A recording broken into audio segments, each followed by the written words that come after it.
बर' बिजोंनि बिखेखके टेक्सटबुकनि समयसा जोङो नुगासिनो दं।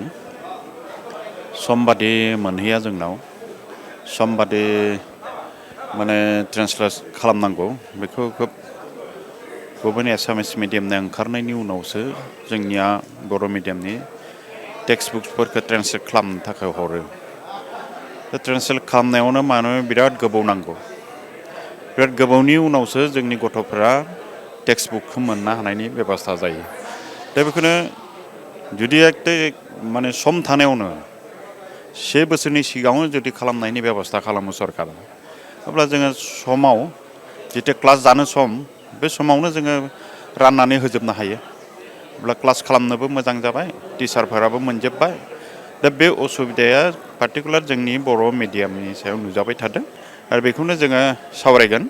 आरो पुर्नांग जिहेतु मन्त्रि परिषद जायाखै, दा बेखायनो सोर इडुकेसन डिपार्टमेन्टखौ मोनो बिनि सायाव जोङो मोजाङै सावरायलायनानै बेखौ थाब खालामनो हानायनि सरकारखौ नारसिननायनि बेबस्थानि गेजेरजों जाहाथे जोंनि टेक्सटबुक्सआ समबादि मोननायनि बेबस्था जायो, बिनि सायाव जोङो BPF दोलो हानजानिफ्राय जथेस्थखिनि बेबस्था लागोन। बर' बिजोंनि बिखेखके टेक्सटबुकनि समयसा जोङो नुगासिनो दं।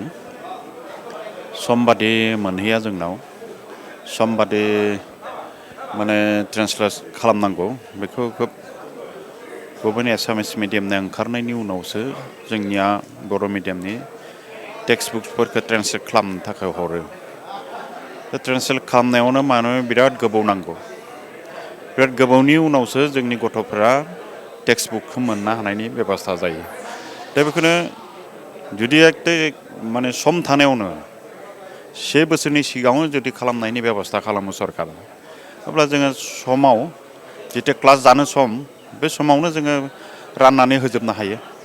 अब्ला क्लास खालामनोबो मोजां जाबाय, टिचारफोराबो मोनजोब्बाय। दा बे असुबिदाया पार्टिकुलार जोंनि बर' मिडियामनि सायाव नुजाबाय थादों आरो बेखौनो जोङो सावरायगोन।